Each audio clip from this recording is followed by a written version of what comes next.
Olá, bem-vindo ao programa Papo Master, aqui pela sua TV Master, em João Pessoa e Campina Grande. Você nos assiste pelo canal 20 da NET, ou também através do nosso site www.tvmaster.tv.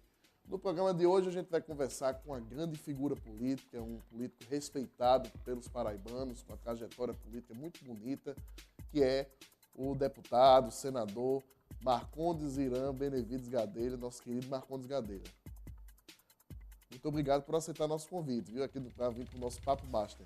Diego, o prazer é todo meu. Eu estar aqui trocando ideias com você. Tem uma melhor referência sobre o seu programa, então é uma honra, um privilégio estar aqui com você. Eu agradeço. A gente vai começar falando um pouco da sua trajetória política. No nosso Pinceladas, o senhor que é médico de formação, nascido em Souza, cidade de Sorriso, e começou sua trajetória com o primeiro mandato em 71 como deputado federal. Então, o que é que a gente pode falar da sua trajetória? O senhor que tem uma luta muito forte pela redemocratização, na época do MDB. A minha trajetória começou, eu acho, em função mesmo do DNA. Eu venho de uma família de políticos, meu pai era político, foi deputado federal. Essa é melhor? Meu tio foi vice-governador, o outro foi deputado estadual. A família toda é dedicada à atividade pública há mais de 100 anos. Isso começou com o tataravô lá. E quando eu cheguei a Souza, a minha intenção, quando terminei o curso de medicina, era avançar com a medicina. E eu já estava me preparando para fazer o SFMG, que é uma prova que a gente vai para estudar medicina nos Estados Unidos. A ideia era fazer... Estava na moda naquele tempo, estava iniciando a cirurgia cardiovascular, com um grande cirurgião do Texas chamado Michael D. Baker, e a ideia era ir para lá.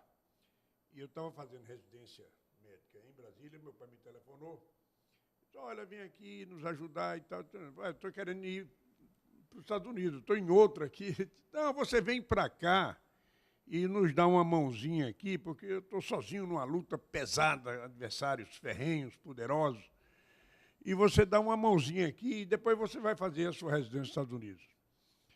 Eu fui para lá e caí na armadilha, né? E lá ficou. Lá fiquei. Aí, depois de algum tempo, sabe que a população no interior tem uma fixação muito grande no médico que chega lá e tal, e aí imediatamente começaram a lembrar meu nome como candidato a prefeito, e aí não teve mais fim. Perdi a eleição do prefeito, mas foi uma campanha tão emocional e tão forte, e contaminou a cidade toda em volta, e até o Rio Grande do Norte, o Ceará, que quando terminou tudo, a campanha de deputado federal já estava pronta. Eu tirei voto até no Ceará, no Rio Grande do Norte, porque naquele tempo você votava botando um número na chapinha, o sujeito via a rádio de Cajazeiras, que era onde a gente fazia o programa, e aí a campanha de deputado federal já estava pronta e comecei em 71 e parei só recentemente. O senhor foi senador de 83 a 91. De 83 a 91. Durante esse período anterior, fui deputado federal várias vezes. Era do antigo MDB. Então, eu pertencia aos quadros do MDB. E no MDB eu pertencia a um grupo chamado Grupo Autêntico, que fazia uma oposição assim muito dura, muito radical ao sistema militar. E o senhor tem esse histórico pela essa luta pela redemocratização. Olha, essa, para mim, talvez seja o capítulo mais importante da minha vida pública, foi a luta pela redemocratização. Era um período muito difícil, como todo mundo sabe, havia uma negação total de todas as liberdades cívicas, direito de ir e vir, direito de reunião pacífica, direito de opinião, direito de votar, tudo isso era negado. Afora a truculência da ditadura, cassação de mandato, prisão, banimento, exílio, tortura, até morte mesmo, assassinato, nós tivemos vários. E, então era uma luta muito difícil para a oposição. Todos os governos estaduais eram indicados pelo sistema militar, havia um cerceamento total. E então nós lutamos por um caminho que a gente achava que era mais consentâneo para chegar à abertura democrática, que era a via congressual, a via parlamentar, a via política. Porque tinha um outro lado da oposição que contestava tudo isso, inclusive o nosso trabalho, pregando a luta armada, era a guerrilha. E a gente sabia que aquilo não dava nada e que aquela guerrilha apenas iria retroalimentar o sistema, justificar o sistema entrar com medidas mais duras, e isso aconteceu. Mas então, a gente, optando por essa via democrática, nós conseguimos desestabilizar o sistema. Tivemos uma primeira grande vitória inesperada, absolutamente impensável, em 1974, elegendo, naquele ano teve 17 eleições para senador. Nós ganhamos em 16 estados, inclusive aqui na Paraíba, com o Rio de Janeiro. Nós só perdemos em Sergipe. Então foi... e a partir daí o sistema começou a sofrer mudanças, até que, quando chegou Figueiredo, ele já havia uma exaustão, um cansaço, a sociedade civil já tinha avançado muito, e aí ele começou o processo de abertura. Começou com anistia, começou com o retorno dos caçados, banidos, exilados, e tivemos uma eleição pelo Congresso, em que se elegeu o Tancredo Neves, e começou a abertura até chegar na Assembleia Constituinte, e eu fui membro da Assembleia Nacional Constituinte também.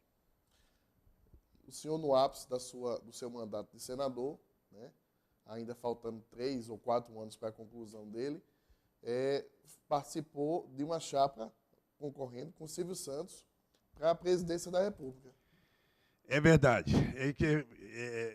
E essa situação, curiosamente, ela está muito atual hoje, porque o quadro de hoje, nesse momento, repete muito o de 89, quando Silvio foi candidato a presidente, com o meu nome como vice. Como é que nasceu essa candidatura? Essa candidatura nasceu da verificação de que havia uma polarização, naquele tempo, entre dois extremos. Uma candidatura de esquerda, que era Lula, e uma candidatura de direita, que era o Fernando Collor de Mello. E a eleição estava muito polarizada. Havia 21 candidatos, fora o Silvio Santos, que completou 22, mas eram 21 candidatos. Era um negócio meio estúpido.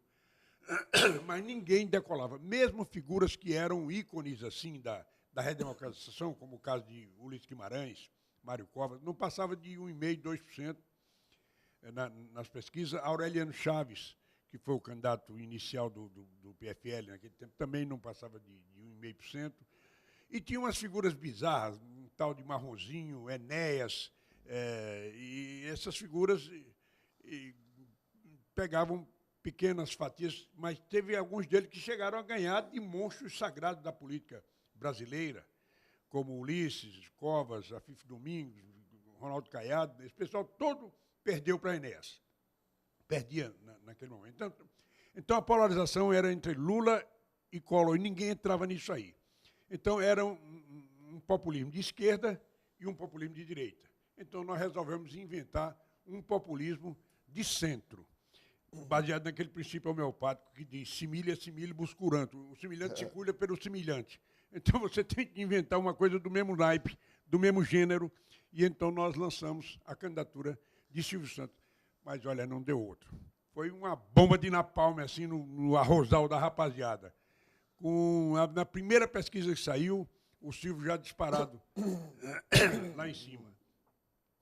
O Silvio foi o único candidato que, em qualquer momento da campanha, conseguiu deslocar o Collor do primeiro lugar na pesquisa.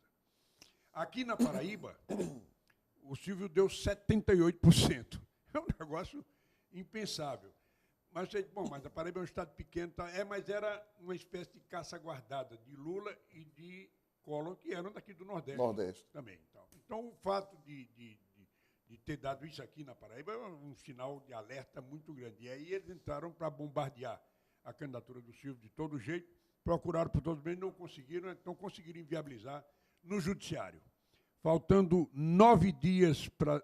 Não, 9 não, foi no dia 9 de novembro. Faltando 6 dias para a eleição, nós fomos impugnados o registro da candidatura no tribunal. E aí o Silvio não pôde, nós não pudemos participar. Mas ia ganhar a eleição tranquilamente, disparado. Isso já era anunciado dentro e fora do país. Tem edições do New York Times, do La Nation, do Le Monde, todos dizendo, já dando como certa vitória de Silvio Santos. Foi a coligação de Collor quem entrou com a ação por cassação. Foi a coligação. Ah, rapaz, você levantou uma coisa importante aí. Você sabe quem foi que derrubou essa candidatura do Silvio Santos? Não. Foi esse Eduardo Cunha, que está preso agora, que foi presidente. Ele já atuava nessa época. Na época, ele era apenas um obscuro advogado que integrava o movimento jovem de Fernando Collor, do PRN, que era o partido de Collor. Mas ele era um sujeito muito esperto, como sempre foi, né? E aí ele deu um estalo na cabeça dele de que o nosso partido, o partido pelo qual o Silvio era o candidato, o PMN, não tinha realizado as convenções em 9 estados da federação, como a lei mandava. E ele pegou um jatinho, naquele tempo o Collor tinha jatinho adoidado, tinha 14 jatinhos borboleteando em torno de Fernando Collor. Ele pegou um jatinho e saiu percorrendo tudo que é de estado, foi para Rondônia, foi para Mato Grosso, para toda parte, Roraima, e saiu coletando certidões nos cartórios, mostrando que não houve convenção do PRN naquele estado. Então, se o partido não tinha realizado as convenções, o seu diretório não existia mais, o nacional. Então, ele não tinha aptidão para lançar candidato. Embora aquele partido, o PMN, já tivesse um candidato, que era um sujeito chamado Armando Correia, que foi quem renunciou para Silvio entrar. E já tinha um candidato, e inclusive participando do guia eleitoral do TSE e tal, sem problema nenhum. Inclusive, na chapinha de votação de vocês, não aparecia o nome do Silvio Santos, aparecia Correia. Correia, o número 26. O 26, tá, tinha a musiquinha do Silvio Santos por trás daquilo ali, era exatamente o Correia. Se o Correia tivesse mantido a candidatura, eu não tinha problema nenhum que tivesse feito ou não tivesse feito aquelas convenções no novo estado, porque o Correia era totalmente inofensivo. Mas como era Silvio Santos, ia ganhar a eleição, então eles foram atrás e conseguiram, com isso, impedir na preliminar. Havia uma matéria de mérito, que era a questão de Silvio ser ou não ser dono do SBT. Então, ele não tinha sido desincompatibilizado. Mas a gente provou que Silvio não era dono do SBT, ele era acionista e formalmente, ele podia ser candidato por esse ano, mas não podia por conta dessa questão, dessa preliminar da existência ou não existência do diretório formado. O senhor, como amigo pessoal dele, um dos poucos paraibanos que tem amizade de ir na casa dele, de tomar café com ele, ele recentemente falou no programa, a gente não sabe se foi brincando, que toparia disputar a eleição de novo. Não, foi brincando, porque eu procurei Silvio, junto com os meus companheiros do PSC, na campanha anterior a essa. E aí ele me disse, olha, Marcos, eu não vou não quero mais não, e tal, eu estou aí, vou montar um hotel lá no Guarujá, dentro do mar. Você pode ir lá qualquer dia, fim de semana, assim, bota um calção, a gente toma isso, conversa sobre tudo, mas eu não quero mais saber de política não. Já não tem mais idade e tal, não quero mais saber disso. Para mim foi a maior surpresa quando surgiu essa história que ele estava dizendo que podia ser candidato. Dito por ele próprio. Não creio. Se bem que Silvio, ele é atemporal, ele não considera esse negócio de idade, não. Às vezes eu disse, papai, você já é o apresentador mais antigo e mais velho, não usei essa expressão, e mais velho da TV mundial.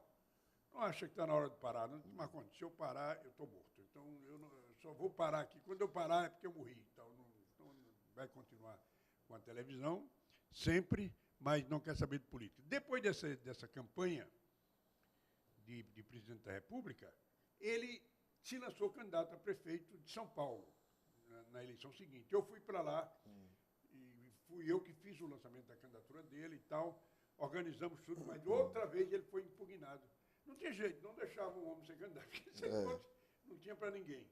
Então, conseguiram impedir no Tribunal Regional Eleitoral de São Paulo a candidatura dele. E inventaram uma candidatura paralela dentro do partido para levar o caso para o tribunal. Então, houve 2 convenções. E a nossa convenção foi invadida por um grupo lá. A convenção foi no Corinthians, foi no estado do Corinthians.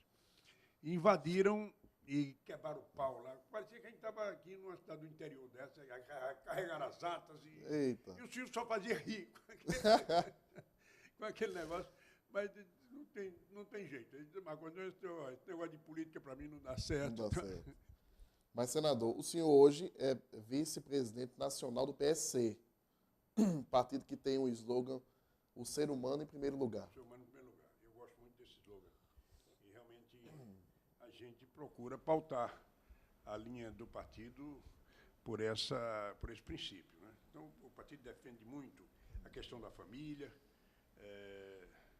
O partido, muita gente confunde, acha que o partido abriga a homofobia ou coisa. Não tem nada disso, não. A gente respeita a opção de sexo de cada um, não há nenhum, mas defende a família e defende certos valores cristãos. O partido entende que tem lugar para a mensagem social da igreja, das igrejas cristãs de um modo geral. Há um grande grupo de evangélicos no partido, mas tem muito católico também, tem espírita, tem de tudo.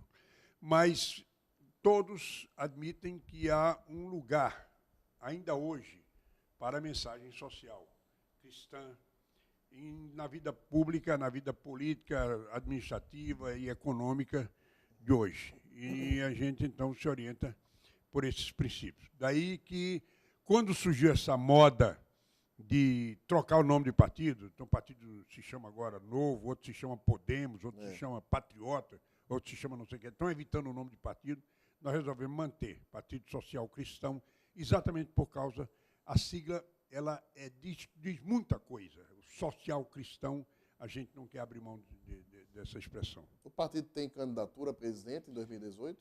Tem candidato a presidente, foi muito bom você ter levantado isso, porque ele está vindo a Paraíba agora. É o Paulo Rabelo de Castro, é o presidente do BNDES. Ele é um grande economista, tem vários livros escritos, tem um PhD em Chicago, muito respeitado no meio acadêmico e no meio empresarial. Agora, comunica muito bem, vocês vão ver aqui. Agora, não é político, não é conhecido do grande público, porque não é político. Bom, isso há quem diga que é uma vantagem hoje em dia, o fato de não ser político. As pessoas estão optando por não político. Nós vamos saber disso nessas próximas eleições. Se vai haver renovação de fato, né? Se vai haver renovação de fato. Mas, mas há o seguinte, ele comunica muito bem, e hoje nós achamos que as redes sociais têm uma capacidade de mobilização instantânea. Então, acreditamos que ele possa superar esse fato de não ser muito conhecido através das redes sociais e se expondo ao debate. Eu digo a você que no debate é muito difícil vencer o Paulo Rabelo de Castro. Ele é muito bom, ele é muito seguro. Bom, ele está vindo agora para Paraíba, segunda-feira, dia 20. Já agora em novembro. Agora, em novembro. Ele está vindo da Bahia. No dia 18 tem um evento na Bahia, em Salvador, onde haverá um pré-lançamento. Não pode lançar candidatura agora, tá, mas um pré... dá a ideia de que é o candidato, e virá para Paraíba no dia 20, segunda-feira, às 10 horas, vai ter uma reunião que é patrocinada pelo Clube de Dirigentes Lojistas de Campina Grande e a Facisa, a universidade, e vai ser na Facisa. Então, as pessoas se sintam convidadas, porque é uma bela oportunidade de travar contato. Ele vem como palestrante, não necessariamente como candidato. Ele vai se apresentar como alguém preocupado com o desenvolvimento regional do Nordeste e com a ausência de participação do BNDES aqui no Nordeste. Sabe que o BNDES é quem tem hoje o concentra os recursos todos, mas aqui no Nordeste a ação do BNDES é quase zero, porque não tem participação dos bancos oficiais. O BNDES sempre atua através de um banco oficial, Banco Nordeste, Banco do Brasil, etc. Não tem havido isso. Então, o Paulo quer democratizar o uso dos recursos, o crédito do BNDES, fazendo chegar a todas as regiões, porque está tudo concentrado lá no Sul. Ele quer estender aqui para o Norte, para o Nordeste, para toda a parte, e também alcançar as pequenas e médias empresas, porque até recentemente o BNDES só se aplicava aos chamados campeões, né? E os campeões, a gente sabe de que era campeão. A Odebrecht, a JBS, né? Então, isso aí, o pessoal levava o recurso. Agora mudou o tom da viola E nós achamos que há uma oportunidade para os empresários paraibanos. Por isso, então, que eu achava que era uma bela oportunidade que empresários, sobretudo, técnicos, políticos e tal, comparecessem a esse debate em Campina Só para o Grande. telespectador lembrar, segunda-feira, dia 20, Segunda-feira, dia 20, no auditório da Facisa, em Campina Grande. Campina Grande, às 10 horas da manhã. Muito bem. Agora, voltando aqui para Paraíba. O senhor, recentemente, estampou outdoors aqui por todo o estado com relação à questão da transposição do Rio São Francisco. Inclusive, grandes parlamentares, como o senador Zé Maranhão, por exemplo, destacou, né, na tribuna do Senado a sua atuação, né, nesse projeto que o senhor clamava desde o passado e mostrando a sua importância, evidentemente. O senhor se sente hoje com essa transposição ainda não completa, mas já sente que realmente valeu a pena essa luta no passado? Sem nenhuma dúvida. Acho que se eu não tivesse feito nada na minha vida pública, só a transposição já justificava a minha ação política. Mas Maranhão tem sido muito generoso comigo, né, nas considerações sobre a minha atuação. Ele, sim, é um político exemplar, uma figura extraordinária. Tive muita honra de ser secretário dele aqui, e ele dedicado a esse negócio de água. Nós fizemos lá o projeto Vazia de Souza, que hoje é o projeto mais importante em termos de irrigação Da região. da Paraíba toda. E Maranhão, além disso, ele fez essas obras todas hídricas. É uma figura muito preocupada com essa questão de água. E aí ele tem sido generoso comigo. Mas tem um fundo de verdade essa história. E muita gente fica reclamando a questão da paternidade da transposição. Eu não questiono isso, não vou atrás disso. Então, uma coisa que eu não abro mão é da história da transposição. Porque me envolvi intensamente e apliquei 25 anos da minha vida pública, meus verdes anos, melhores anos da minha vida, a essa questão da transposição. E não me arrependo, hoje eu me sinto plenamente realizado. A transposição, como você sabe, a história da transposição remonta ao século XIX. Foi um prefeito da cidade do Crato, naquele tempo chamava intendente, Marco Antônio de Macedo, que levou o primeiro projeto para o imperador Dom Pedro II. Esse projeto foi abandonado porque não havia condição técnica. A dinamite não tinha sido nem sequer inventada ainda. Só muito depois, quando os americanos abriram o canal do Panamá, que as pessoas começaram a ver que era possível fazer a transposição. E aí vários governos se aplicaram, inclusive o nosso Epitácio Pessoa, paraibano, o Getúlio Vargas, o Celino e tal. Mas a primeira proposta efetiva da transposição, nos termos que nós concebemos hoje, que nós entendemos hoje, deve-se ao ministro Mário Andreasa, em 1984. E Andreasa queria... O projeto dele era até mais generoso do que o de hoje, porque ele, naquela época, o projeto oferecia uma vazão de 300 metros cúbicos por segundo. A de hoje são 127, quando o Sobradinho estiver vertendo, estiver cheio.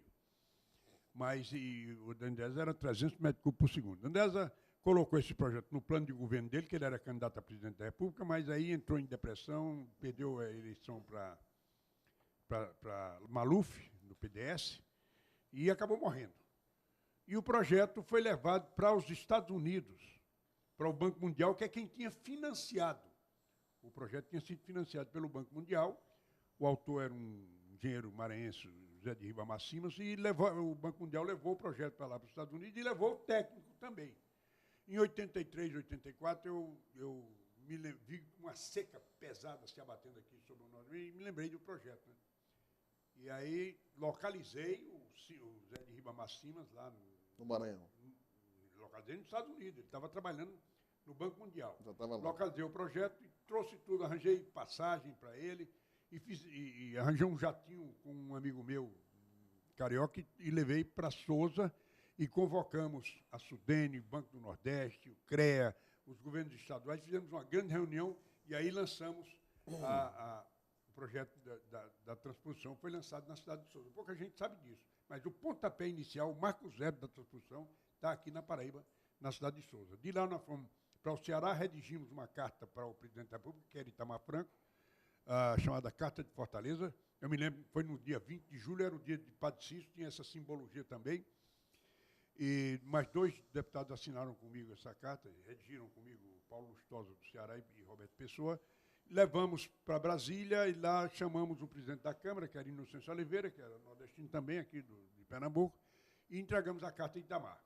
Itamar era mineiro. Minas era contra a transposição, mas Itamar não se fez de rogado. Eu não vou nem submeter isso aqui aos trâmites. Não, eu quero chamar o meu ministro do interior, que era Luiz Alves, que era a favor da transposição, então eu quero que me entregue o projeto executivo pronto antes de eu terminar o meu mandato, que terminava em janeiro do ano seguinte.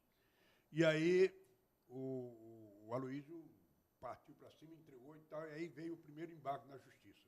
Uma juíza federal da Bahia embargou e aí começou. Aí foi um quebra-pau que não teve tamanho nessa história. Eu tenho uma pergunta aqui do advogado Leônidas Bezerra, aqui do bairro de Manaíra, em João Pessoa, que ele faz a pergunta ao senhor. O que é que o senhor acha da viabilidade da transposição do rio Tocantins? Total a viabilidade. Aliás, isso já tinha sido considerado anteriormente. Quando os estados doadores do São Francisco estavam negando as águas para a gente, então o Tocantins ofereceu. O governador, que era Siqueira Campos, ele disse, Marcondes, eu não apenas ofereço as águas do Tocantins, como ofereço o projeto. Eu dou o projeto de graça para vocês, minha equipe monta o projeto.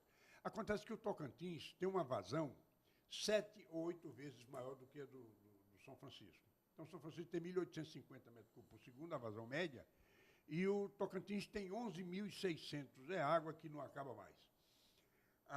Bom, mas a gente já tinha feito a opção pelo São Francisco, mas a do Tocantins é bastante fácil. E agora ficou mais fácil, porque agora você não tem que trazer água do Tocantins para cá. Você tem que botar água do Tocantins no São Francisco. E aí é bem pertinho. As duas bacias são muito próximas. Tem 2 afluentes, um do São Francisco e um do Tocantins, que quase se tocam no seu sistema. O Rio do Sono e o Rio Preto. Então, há quem diga até que as águas se misturam num lugar chamado Lagoa do Varedão, lá em Tocantins. Até borbulha muito, a pessoa não consegue afundar, porque vem água de baixo para cima dessa junção das duas bacias. Muito bem. Então, um canal, assim, ligando esses 2 afluentes de cerca de 200 e poucos quilômetros, para você ter uma ideia, aqui do Tocantins, do São Francisco, juntando os 2, dá 600 quilômetros de canal. Então, seriam 200 e poucos quilômetros lá apenas. Pouca serra para transporte, tem a Serra Geral de Goiás. Mas, então, é um projeto bem mais fácil. E aí você jogaria a água do Tocantins no São Francisco. Com isso, você garantia a permanência da oferta de água do São Francisco para nós aqui. Por quê? Porque, nesse momento, principalmente quando o rio está seco, ele só pode jogar 26 metros cúbicos por segundo aqui. Ele está programado para 127, mas só pode jogar 26. Só pode jogar 127 quando Sobradinho estiver cheio, a barragem de Sobradinho, como eu disse, estiver vertendo. Mas se você está ligado no Tocantins, não precisa disso. Você pode permanentemente soltar 127 metros cúbicos por segundo. Aí é água, assim, em abundância, dá para a gente tocar irrigação, dá para a gente tocar o setor de serviços, dá para a gente tocar indústria, dá para turismo, dá para uma série de... Enfim, é uma redenção para o Nordeste, uma tranquilidade. Mais importante do que a água é a certeza da água, é a segurança hídrica. Coisa boa. Só para finalizar, eu não podia deixar de perguntar, como é que o senhor vê o cenário para a eleição aqui na Paraíba no ano que vem? Bom, eu acho que o cenário favorece muito as oposições. Se você somar os resultados que se teve dos diversos partidos de oposição nas últimas eleições, você vai ver que há uma diferença muito grande em favor de um candidato da oposição. Agora, tem vários candidatos se apresentando e todos, pelo menos 3 candidatos estão na lista aí, o Romero Rodrigues, o Luciano Cartacho, o Zé Maranhão. Então, esse é um dilema, aliás, um trilema, né? Mas o mais fácil é você resolver, porque todos os 3 são bons. Qualquer um que se sair como candidato será ungido pela Paraíba, eu tenho absoluta certeza. Então, você tem candidatos como o Luciano, que tem uma administração exemplar aqui, o Romero, que foi consagrado agora lá em Campina Grande, e Maranhão, que é uma lenda viva, que é uma figura extraordinária que todo mundo conhece.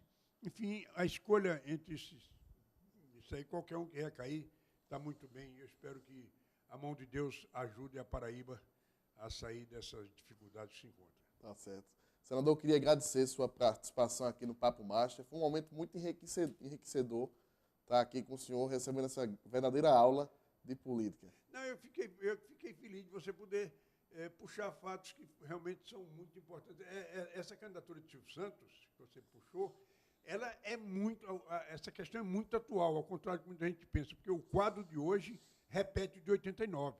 Você tem um populismo de direita, que é Bolsonaro, e um populismo de esquerda, Lula, e estão querendo inventar um populismo de centro, que é o Luciano Huck, que seria o Silvio Santos. Quer dizer, o Bolsonaro seria o Collor de hoje, e Huck seria o Silvio Santos. É mais ou menos essa dicotomia que nós estamos vivendo hoje. Foi interessante você puxar isso. Olha, muito obrigado também, um grande abraço, sucesso aí no seu trabalho. Obrigado. Para você que está em casa, o nosso muito obrigado pela sua audiência.